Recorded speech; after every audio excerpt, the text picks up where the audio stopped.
Why do you build me up? Buttercup, baby, just to let me down and mess me around, and the worst of all.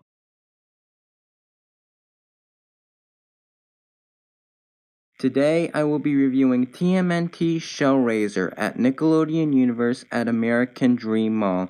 I had the very fortunate opportunity to ride this thing this past Saturday, and as you know, this has the steepest drop in the world at 121.5 degrees, which is half a degree steeper than Takabisha at Fuji-Q Highland, which I still have yet to get on. And so anyways, let's just get back to Shellraiser here. So Shellraiser was my 60th coaster, so it holds a very special place in my heart. And so today, my friends, I will be giving my full thoughts on this coaster and letting you know whether you should go out and ride it or not. And so anyways, why not just get started, my dudes? So anyways, let me first start off by saying that I absolutely adore the layout for this thing. It is adorable, fun, impressive, and most importantly, jaw-dropping. Those are the 4 words I would use to describe TMNT Shellraiser's layout. Now, this is the only coaster I have done with this layout yet. I still have yet to do Takabisha at Fuji-Q Highland, but I'll get to do that coaster another day. But in the meantime, let's keep discussing TMNT Shellraiser. Now, like I was saying, this is the only coaster with this layout that I have done yet, and because of that, it is time to break down the layout. And so, anyways, right after you leave the station, you will go into a mini U-turn to the left, and then you will go into a mini drop, and then a banked turn to the right, and after that, you will experience a heartline roll, followed by a mini turn to the left, and then you will go down a little, and then that is where you will experience your first launch. And this is a very forceful launch, might I add. In fact, it's my favorite launch to a coaster yet. And so, anyways, that launch is impressive. And so, anyways, after that launch, you will go into a really sick 125-foot tall corkscrew.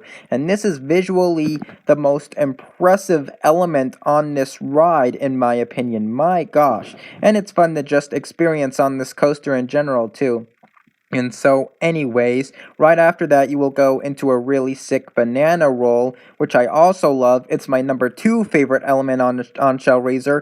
And so, anyways, now you will go into a second corkscrew and an airtime hill, which leads you to go into the block breaks, which leads you to go into a right U-turn to experience the 141-foot tall lift hill. And after that lift hill, you will hit a holding brake, and if you look out the window during the holding brake, you will notice something that everyone talks about when they talk about TMNT Shellraiser. You get a great view of the New York City skyline, and that view looks impressive at night. To prove my point, I have been on Shellraiser at night several times already, and so, anyways, after that view and holding brake, you go into your world's steepest drop at 121.5 degrees, and then you will go into a dive loop, an incline loop, an Immelman loop, and then you hit your brake run, and the ride is over. So anyways, another part of this coaster I would like to address is the lighting package. Like, my gosh, this lighting package looks so nice. KCL Engineering does some very nice lighting packages, and this one is no exception. It looks really nice. And at one point when the coaster opened with Nickelodeon Universe, I think it was like showing an all green color scheme, but no. This time, when we went, it was showing a little bit more of a variety of different colors. And it was even flashing too. And at some points at night, the lift hill would even flash different colors, and that looked really cool. Like, oh my gosh. KCL Engineering, you really did a good job with this one. And so, yeah. So another thing I would like to address about this coaster is the smoothness of it. Now, I bring that subject up in this particular video because prior to riding this, I'd heard some people say that it was like rough and stuff, but when I rode it, I didn't find it to be that rough.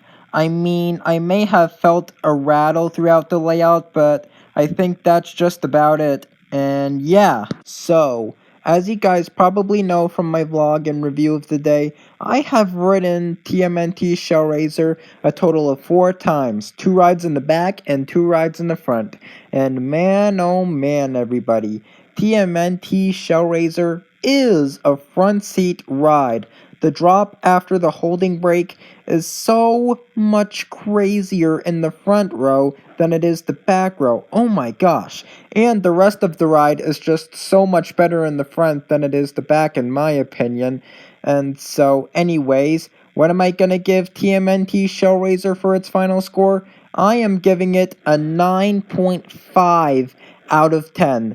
The reason I am deducting half a point off from 10 is because of that rattle I felt throughout the ride. But other than that, TMNT Shellraiser is a really good coaster, everybody. It is, in fact, the best coaster at Nickelodeon Universe, and it's the highlight attraction here. And so, anyways, should you go out and ride TMNT Shellraiser? Absolutely, of course. Do it with pleasure, too. You will enjoy every single moment you have on this coaster, right from the get-go to the end. And so, anyways, this pretty much wraps up my review of TMNT Shellraiser at the new Nickelodeon Universe and American Dream Mall. Make sure to reply to me your thoughts on this video, your thoughts on TMNT Shellraiser, if you've ridden it, are you wanting to ride it, and make sure to check out my merch store on Bonfire that I just made this past summer, and buy yourself some Coaster Plus Music 19 merch. I'll have a link in the description, so make sure to click there after this video and buy yourself a few things. Also, guys, I have reached 70 subscribers on Coaster Plus Music 19.